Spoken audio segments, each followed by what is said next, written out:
इस दास के ऊपर दया बख्शी है, वो दिव्य दृष्टि दे दी इस ज्ञान को समझने की और इनके अज्ञान की परख करने की, और वो आपको आसानी से करवा देगा। दास 2 मिनट में समझ जाओगे वास्तविकता क्या है। सतलोक के अंदर ऐसी ही सृष्टि है, ऐसे ही मनुष्य, वह पशु पक्षी नहीं है, ये कीड़े मकोड़े नहीं है। वहाँ सदाबहार वृक्ष है और सदाबहार वहाँ के का जो किस्मत सेब संतरे और फल फूल फ्रूट सारे सदाबहार हैं। वहाँ जाने के बाद प्राणी ना वृद्ध होता ना उसकी मृत्यु होती। ये जितने भी हैं, विशेषकर राधा स्वामी पंथ, जय गुरुदेव पंथ, ये सच्चा सौदा सिरसा वाले और जगमाल वाली वाले और ये ठाकुर जी वाले, एक दनौद भिवाड़ी वाले, ये सारे नरे बबुल के पेड़ उग गए। अपने आत्माओं ये बताते हैं कि सतलोक में परमात्मा निराकार है, और इन्हें ना सतलोक का पता। सतलोक क्या है? कहते वही सतलोक, वही सतनाम, वही सारनाम, वही सार शब्द और वही सतपुरुष, वो सतलोक ही है। वो निराकार है, चेतन प्रकाश है। और इन सभी कबीर पंथियों का और सभी इन राधा स्वामी से निकली हुई उनकी ब्रांचों का, जैसे सच्चा सौदा सिरसा और जगमाल वाली और ये ठाकुर जी जय गुरुदेव जी वाले, इनका मानना है कि मोक्ष प्राप्त प्राणी सतलोक के अंदर उस परमात्मा के प्रकाश में ऐसे मिल जाती है, वो आत्मा जैसे बूंद समंदर में। और एक है ब्रांजड़ी गांव जम्मू के अंदर, एक नया संत मिला जिसका नाम है मधु परमहंस, और वो भी कबीर पंथी कहलाता है। और सतलोक को कैसे डिफाइन करता है, सृष्टि रचना सुनाते समय उसने क्या बताया है कि पहले परमात्मा गुप्त थे, फिर उन्होंने एक शब्द उच्चारण किया, उससे एक अद्भुत प्रकाश बन गया। उस प्रकाश के अंदर फिर परमात्मा अमर पुरुष समा गया, वो अमरलोक हो गया। फिर वो फिर अमरलोक बन गया, यानी वो परम पुरुष भी, अमर पुरुष भी, अमरलोक फिर एक हो गया, वो प्रकाश पुंज। और फिर कहते हैं उस प्रकाश ने परमात्मा को ऐसे छटक दिया, अपने आप को ऐसे छटक दिया, उसमें से बूंद सी बन गई, ऊपर जानते फिर उल्टी आ गई। जैसे जल की बूंद ऊपर को फेंकी जाए, जल में आकर मिल जाती है, पर वो मिली नहीं, वो कण कण से बन गए, बिंदु से बनकर जीव बन गए, घूमने लग गए उस प्रकाश में। वहां जाकर उसके हिसाब से मोक्ष प्राप्त प्राणी वो हंस बनकर जाते हैं, और वो डॉट बिंदु बनकर ऐसे घूमते हैं जैसे मछली जल में उस प्रकाश में भटकती है। ये कहता है कि मेरे पास जो वस्तु है ब्रह्मांड में नहीं। अब उसका सारा जाड़ा लेकर और गांठ बांध दी उसकी, अब दिखा देंगे वो कैसा क्या है उसके पास वस्तु। तो अपने आत्मा परमात्मा ने दया बख्शी है अपने ऊपर, इस दास के ऊपर दया बख्शी है, वो दिव्य दृष्टि दे दी इस ज्ञान को समझने की और इनके अज्ञान की परख करने की, और वो आपको आसानी से करवा देगा। दास 2 मिनट में समझ जाओगे वास्तविकता क्या है। एक तो इसका विधान है श्री मधु परमहंस रांजड़ी वाले का, जम्मू वाले का। एक तो ये हो गया कि अमर पुरुष और अमरलोक वो एक बन गया, वो चेतन प्रकाश हो गया। और फिर न कहे सार नाम भी, आदि नाम भी, और सार शब्द भी, विधेय शब्द भी, वो अमर पुरुष ही है। अमर पुरुष वो बने गया अमरलोक, यानी वो सारा कुछ हो चेतन प्रकाश को, ये अमरलोक भी, सार शब्द भी, सार नाम भी, विधेय नाम भी, आदि नाम वही, सतनाम भी वही, अमरलोक भी वही, सतपुरुष भी, अमर पुरुष भी वही, और सार नाम भी वही। आ गया वहीं जहां से शुरू हुए थे।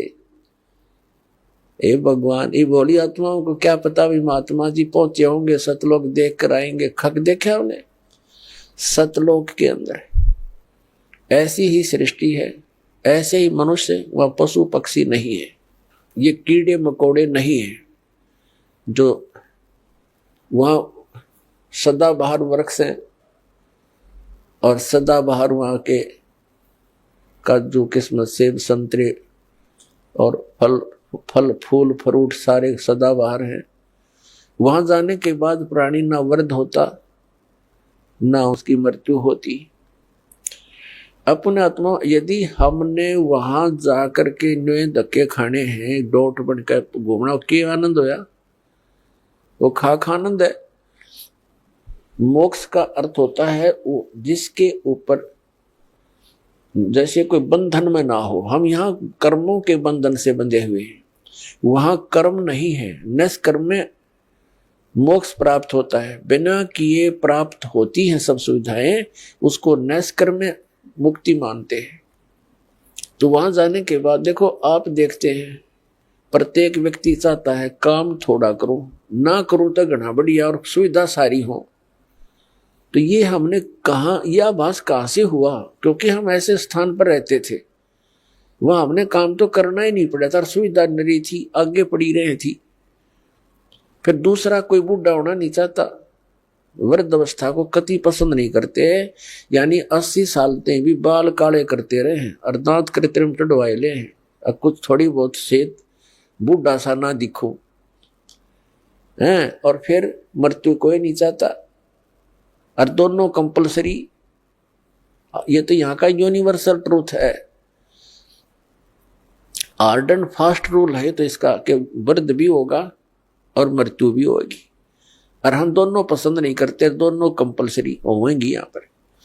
इसी प्रकार कोई काम करना नहीं चाहता, हम उच्च शिक्षा किस लिए प्राप्त करते हैं कि हम कुर्सी पर बैठे दफ्तर के नीचे, नौकर हों, घंटी बजाएं, पानी पिलाओ, चाय लाओ, हैं? काम कुछ नहीं करना पड़े, तनख्वाह मिला गणी ठाठ से रहे। तो ये हमारी प्रवृत्ति जो यहाँ हम एक नकल कर रहे हैं, एक लकीर पीट रहे हैं सतलोक के उस सुख को भूल कर, उसको छोड़कर, और वो वही प्राप्त हो सकती है। बबूल के पेड़ पर यदि कोई आम खोज रहा है, बबूल के वन में, और वहां कोई आम ढूंढ रहा है, उस जैसा मूर्ख नहीं। तो हम इस बबूल के वन में, इस काल के लोक में, और वो सुख खोज रहे हैं सतलोक वाले। यहाँ के स्वर्ग महास्वर्ग में भी वो सुख नहीं है। तो वो बातें परमात्मा ने हमें याद दिलाई हैं। तो प्रसंग चल रहा है कि सतलोक के अंदर आपको मनुष्य शरीर मिलेगा। वहां 3 पोर्शन है सतलोक के। जैसे अपनी कैपिटल है, राजधानी है दिल्ली, और दिल्ली एक स्टेट भी है। तो दिल्ली का जो बाह्य दिल्ली है, ग्रामीण क्षेत्र है जो, वो तो समझो बाहर की दिल्ली। फिर बीच का बाजार आ गया, और फिर प्रधानमंत्री यानी अपना सेक्रेटरीट जो राजधानी स्थल है। ऐसे ही वहां का विभाजन है। तो बाह्य जो क्षेत्र है कति बाहर के साइड का सतलोक का, उसमें बाग बगीचे, फल, झरने, नदियां बह रही है। उसके नेक्स्ट जो सेकंड पोर्शन है, उसके अंदर पूरे आपके बहुत सुंदर सुंदर महल बने हुए जो खाली पड़े हैं, जहां से आप आए हो छोड़कर। एक एक परिवार का पूरा द्वीप है। जैसे आप किसी भी अधिकारी, कर्मचारी या पैसे वाले सेठ के मकान को देखोगे, वो क्या बनाता है? बड़ी कोठी हो, एक अच्छा आगे आंगन हो, लान जिसे बोलते हैं, और उसके अंदर फल फ्रूटों के पौधे पादे लगे हों, बगीची बनी हो, झरना लगा रखा हो, तालाब हो। इस तरह की हम सुविधा खोजते हैं। और हम पिकनिक मनाने जाते हैं, पहाड़ देखने आ जाते हैं, बड़े बड़े सुंदर स्थान, झरने देखने जाते हैं। ये हमारा स्वभाव वहां से बना हुआ है। और यहाँ तो हम जाते हैं, वहां जेब कटवा कर आ जाते हैं, 10,000 रुपये ले गए कुल्लू और मनाली मई जून जुलाई में, और अपने पैसे खर्चो, वह कुछ दिनों के लिए इधर उधर सैर सपट्टे करो और पैसे बर्बाद करके वापस आ जाओ। यहाँ का तो ये सुख है। और सतलोक में जाने के बाद वो कभी अभाव नहीं, कोई खर्च नहीं और किसी किस्म का कोई दुख नहीं। तो अब हम कोई मरना नहीं चाहते और ये परिवार बना रहो, हम मरा नाम न कति जरूरत नहीं, चाहे दुखी और भी हो जावा, हम यहाँ से नहीं जा सकते, जरूरत ही नहीं हमने जाने की फिर। लेकिन यह मृत्यु खतरनाक हमारे लिए और वृद्ध अवस्था, और ये सारा वहां होगा और वहां फिर दुख नहीं, कोई काम नहीं, अपना बहुत ही सुविधा है आपको। वहां भी आपको परमात्मा की याद बनी रहती है, परमात्मा की जो सिमरन वहां भी आपने करना होता है। उस सिमरन का इतना आनंद आता है, कई व्यक्ति सोचते हैं फिर वहां करें क्या, वहां परमात्मा की याद, वहां बहुत सब सुविधाएं हैं जो या वर्णन नहीं कर सकते। वहां आपको पता भी नहीं चलता कितना समय बीत जाता है और आप सदा सुखी रहते हो, कोई राग द्वेष नहीं, कोई ऐसी चीज का अभाव नहीं जिससे राग द्वेष बने, कोई ऊंचा बड़ा नहीं, छोटा बड़ा नहीं, वहां पर सबको एक जैसी सुविधा है। तो ये सतलोक के अंदर सभी सुविधाएं हैं और वहां पूर्ण मोक्ष है वो प्राणी, कोई प्रतिबंध नहीं। क्योंकि जितने भी यहाँ कानून बनाए जाते हैं निकम्मे आदमियों के लिए बनते हैं। जो नागरिक अच्छे होते हैं वो तो वैसे अपना सद्भावना से रहते हैं, वो कोई अपराध करते नहीं। तो वहाँ सभी नागरिक सही हैं, उनका कोई द्वेष नहीं, राग नहीं, क्योंकि यहाँ से वही प्राणी जाएगा जिसका नेचर सुधर जाएगा और भक्ति धन हो जाएगा। तो यहाँ आपका व्यवहार और स्वभाव सुधारने के लिए प्रैक्टिकल कराया जाता है। तो आप यहाँ आते हो सत्संग में, आप यहाँ आकर के एक तो ज्ञान सुनते हो, ज्ञान सुनो, फिर ज्ञान के ऊपर उसके अमल करो कि जो वचन कहे जाते हैं ये किसी डूम बाट के गीत नहीं, ये परमात्मा का दिया हुआ मार्ग है, परमात्मा के दिए हुए वचन है, ज्ञान है। और आप यहाँ आए किस उद्देश्य से हो इतनी दूर, आप ज्ञान सुन के उस पर प्रैक्टिकल करें, उसको अंजाम में लाए, उसके ऊपर उस गाइडलाइन पर चलें। अब जैसे यहाँ आते हो आप, यहीं से अपने आप को सुधारना शुरू करो। जैसे सभ्य लोग होते हैं, बस में बैठे और कोई देखा कोई वृद्ध है, उसको कहते हैं अपने साथ एडजस्ट कर लेते हैं, आओ आप बैठ जाओ। और कुछ ऐसे नेक होते हैं अपनी सीट छोड़ देते हैं, आओ जी आप बैठ जाओ। तो पुछले पुण्य कर्मी प्राणी है वो, ऐसे स्वभाव जिनका बना हुआ, अरे किन्हों का क्यों खड़ा रहे, तो वो कैसा व्यक्ति है। तो ऐसे ही आपने ये एडजस्टमेंट, ये प्रैक्टिकल यहाँ करना है।